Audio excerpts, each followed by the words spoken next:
If only I could turn back time.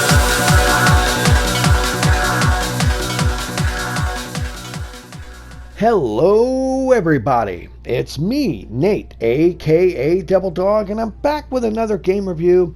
I asked you people in YouTube land if you wanted me to do a review of two games at once or individually. You guys said you wanted me to do it individually, so here we go. Here's the first one, an older game known as Ghost Song. This was developed by Old Moon and published by Humble Games and released on just about every single friggin' gaming system back on November 3rd of 2022. Now, as for a short synopsis, listen to this. You are not alone. On the desolate moon of Lorien, a long dormant deadsuit awakens from slumber. Armed and combat ready, memory clear of purpose, but something new is stirring. Strike out beneath the surface in search of answers in Ghost Song, an atmospheric 2D adventure of self-discovery, ancient mysteries, and cosmic terror. Explore winding caverns lit only by bioluminescent flora, battle strange and powerful creatures, and acquire new abilities to help you unearth this mystery. I said it in my movie voice because I wanted to make it sound a little bit more epic. Now, honestly, this game by itself isn't really bad, but it is basically another one of these Metroidvainia Souls-like side-scrolling type games that'll take you about 9 to 10 hours to beat. You get through it a little bit faster, and it can take longer if you actually want to explore everything. But I think the main standout of this particular game has to be the hand-drawn art style of it. It is visually appealing. It does have a lot of nice areas that you get to explore, though they do get a little bit mundane and repetitive rather easily.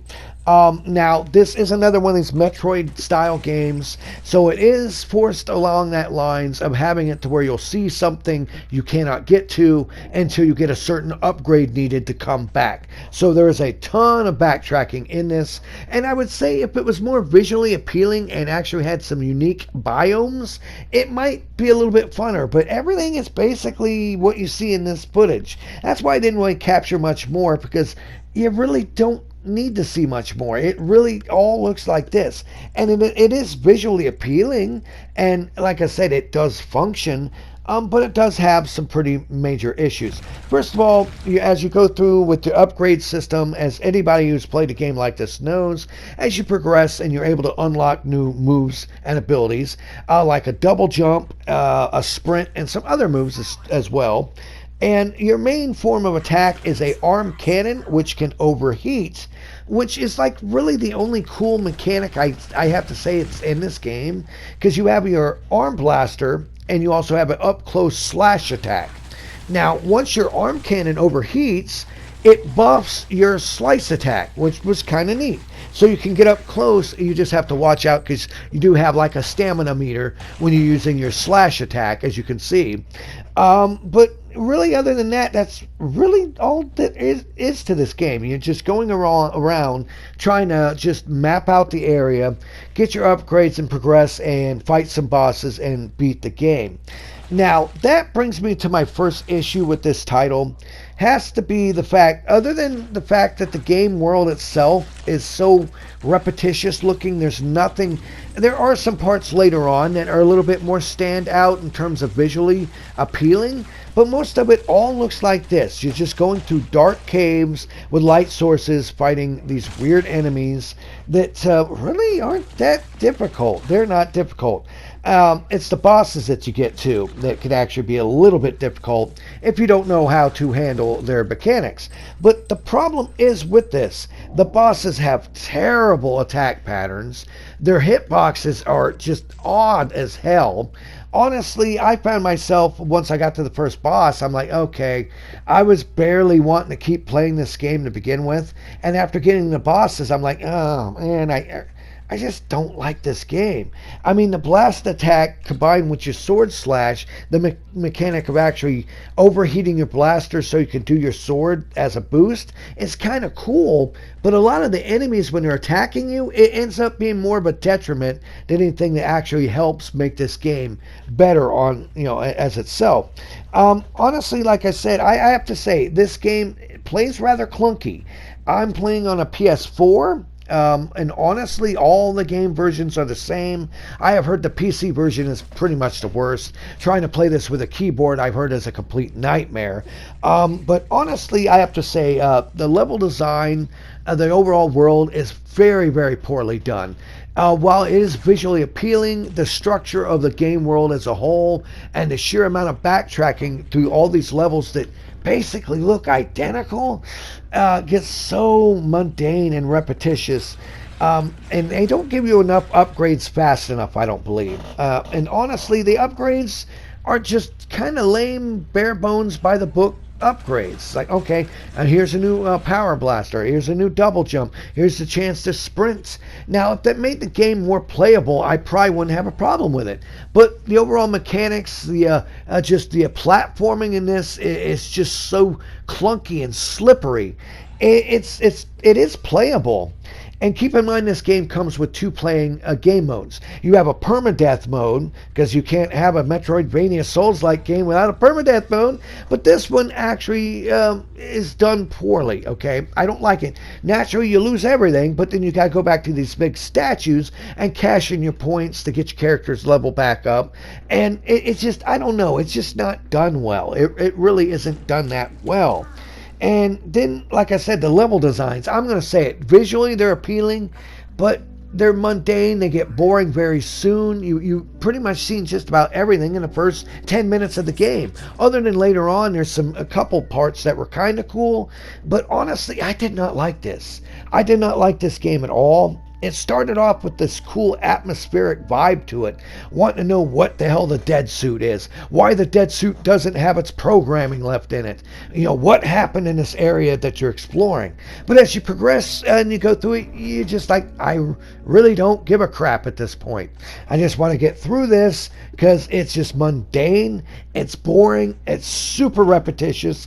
And yes, I know a game like this is supposed to be repetitious, but you got to mix it up a bit with cool character designs, enemies, new locations, special moves that have some flair and bang to the buck. And this just doesn't have any of that. Other than the visual art styling that is very, very visually appealing, the gameplay itself is just so mundane and boring. I can't recommend anybody actually gets this and plays through it. Honestly, currently, I still think this game has a price tag of around $20. And I would have to say, if you have not played this game, don't. I'm going to say go for the Castlevania version of Dead Cells over this any day of the week. Like I said, visually, it's very visually appealing, but the gameplay is so clunky and slow, and the mechanics that they have are just so bare bones. I realize this is a small group that made this game. I understand that. But I can't look past the fact of, for the price tag and so many other games like this out on the market, how poor this one is. It's not really a good game even for $20. If it was like maybe $7 to $10, I could look past a lot more issues with it. But with the enemy designs, the overall plot or lack of plot, the overall visually appealing yet mundane and repetitious game structure in terms of the game world's design and your upgrade system, it makes me have to tell you, this game isn't that good, and I don't recommend you actually pick it up and play it. Now, if you get it on a huge discount, I would say go ahead if you like these kind of games. But if you're paying $20, I'm telling you, there's lots of other games out there that are way better than this one. This one, like I said, it doesn't pull its punches. It's not that good. I did not enjoy this game. I have to say that. Once you get past the visual graphics of it, how nice it looks, underneath the hood, you realize this game, the engine of this game is missing a lot of parts. And in the end, I have to say, pass on this. Don't play or buy Ghost Song. Please leave in the comments below if you played Ghost Song, if you plan on picking it up and playing it. It is actually a physical release, people. You can't find this in stores.